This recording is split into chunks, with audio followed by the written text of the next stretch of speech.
જો એક કિરણને તમે પકડી લો તો તમે સૂર્ય સુધી પહોંચી શકો છો. પણ જો સૂર્યની કિરણ પકડમાં આવે તો ભલે તમારી એક જ કિરણ તમારે પકડમાં આવે તોય તમે પહોંચી શકો છો એ તત્વ સુધી, પણ પકડતા આવડવું જોઈએ. મોરો બતાવ્યો મરમ તણો, એટલે જે મરમ નો જે મોરો બતાડે ને ભાઈ, કોઈ સબ બધા કે વેર ઝેર ત્યારે મટે.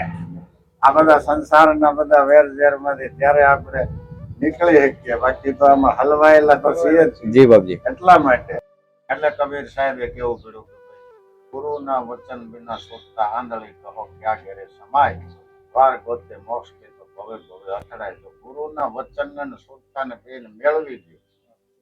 સોચતા તો તમારી પાસે જન્મજાત છે જ, ઈશ્વરે તમને એની સાથે જ મોકલ્યા છે.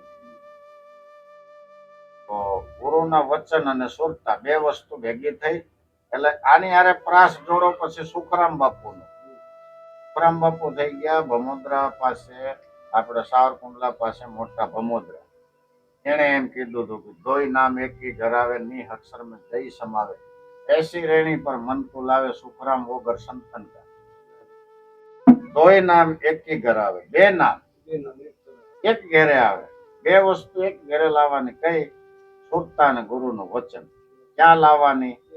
એક કેન્દ્ર ઉપર, કોઈ બી કેન્દ્ર ઉપર સ્થિત કરો એને, એટલે ત્યાં એનો રિઝલ્ટ આવે ને આવે. પણ એ જે વચન છે એ વચન જાણવાની જરૂર છે. ભાઈ ગુરુનું વચન કયો એ વચન મળી જાય તો તમારો કાર્ય સિદ્ધ થઈ જાય. નહીતર તો પછી ભવે ભવે અથડાય.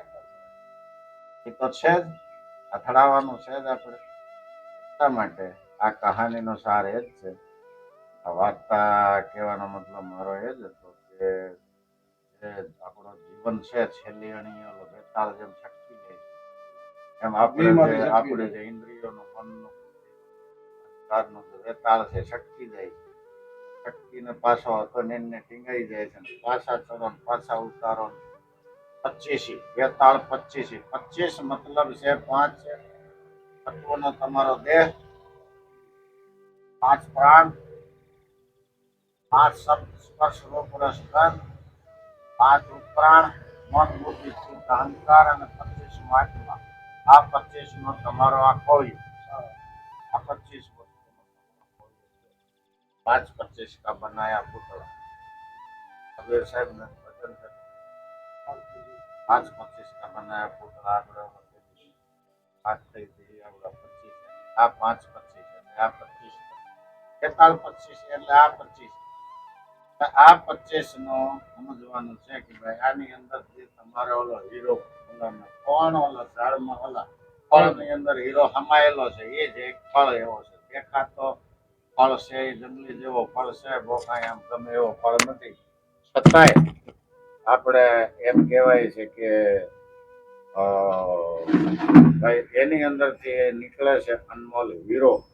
તો આપણે જે દેહ છે એની અંદર જે શ્વાસ આવે છે જાય છે અનમોલ છે.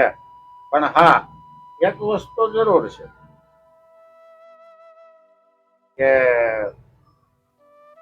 સૂર્યનારાયણ છે, સૂર્યનારાયણ નો પ્રકાશ છે. પ્રકાશ છે એ સૂર્યનારાયણ સુધી, સૂર્યની કિરણ છે એ સૂર્યમાંથી આવે છે. પણ જો એક કિરણ તમારે પકડમાં આવી જાય, જો એક કિરણને તમે પકડી લો તો તમે સૂર્ય સુધી પહોંચી શકો છો.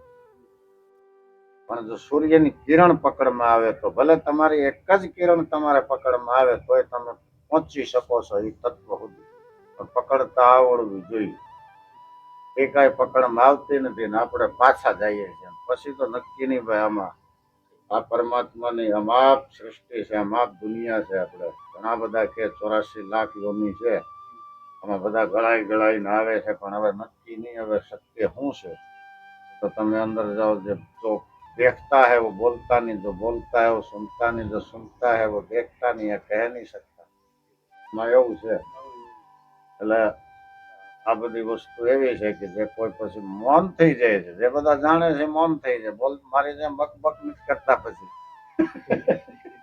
આ બધી બકબક છે, બીજું કઈ છે નહીં.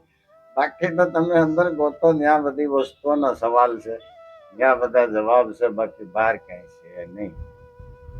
બાપુ કે બાપુને એક બહુ સુંદર મજાનું ઓનલાઈન છે કે મેં ભીતર ગયા તો મેં ભી ડર ગયા. અને અંદરની તરફ કેવી રીતના જવું એ બાપુના બહુ સુંદર મજાના પહેલાના 2 વિડીયો પણ મૂકેલા છે. આપ એ પણ જઈને આપણી ચેનલ ઉપર જોઈ શકો છો. સમાધિની ભાષા, સમાધિની ભાષામાં લખેલા ગ્રંથો છે એને એમને ન સમજવા. એને સમજવા માટે કોઈ એવો ગુરુ મળે, કોઈ એવો જાણકાર મળે તો એ આપણને સમજાવે. એ ગુરુના શરણમાં જવું પડે. ગુરુના શરણ વિના સુરતા આંધળી. જી ગુરુજી. કહો ક્યાં ઘેરે સમાય દ્વાર ગોતે મોક્ષ કે તો ભવે ભવે અથડાય. એના માટે ગુરુની શરણ પકડવી પડે. માલમી ગુરુ હોય. જી ગુરુજી. એવો કોઈ જાણકાર ઓલા મારા ગુરુ મારા ગારુડી મુજ પર કીધી મેર ઓલો છે ને કવિરાજ કેવો આગળ શું છે મુજ પર કીધી મેર મોરો બતાવો મરમ તણો મિટ ગયા સબ ભેદ. હા મોરો મત બતાવ્યો મરમ તણો મિટ ગયા સબ ભેદ. એટલે જે મરમ જે છે મર્મ, જી ગુરુ. મોરો બતાવ્યો મરમ તણો એટલે જે મરમ નો જે મોરો બતાડે ને ભાઈ તો એ સબ બધા કે વેર ઝેર ત્યારે મટે. આ બધા સંસારના બધા વેર ઝેર માંથી ત્યારે આપણે નીકળી શકીએ. બાકી તો આમાં હલવાયેલા તો છીએ જ. જી બાપજી. એટલા માટે એવા ગુરુની શરણમાં જવું પડે. એવા ગુરુને ગોતો જી બાપજી. કે તમને આ વસ્તુ સમજાવી દે, બતાડી દે. જી જી. એમ છે પ્રભુ. જી બાપજી. હા રેડિયો બંધ કરો. જય ગિરનારી, જય ભોળિયાનાથ. આ છે આપણે મહંત શ્રી રાજેશ્વર ગિરિજીનું આશ્રમ. તેના આપણે લગભગ 3 વિડીયો બહુ સુંદર મજાના મોકલવા. અને બાપુ ચક્રો વિશે, ઉર્જા વિશે જે વાત કરે છે અને બાપુનું આખું આશ્રમ કઈ જગ્યા ઉપર આવેલું છે તેના પણ વિડીયો મૂકેલા છે. તે આપ જઈને યુટ્યુબ ચેનલ અખંડ મોજ, ફેસબુક પેજ ગિરનારી મોજ ઉપર જઈને જોઈ શકો છો. બહુ સુંદર મજાના છે મિત્રો વિડીયો. તો જય ગિરનારી, જય ભોળિયાનાથ, હર હર મહાદેવ.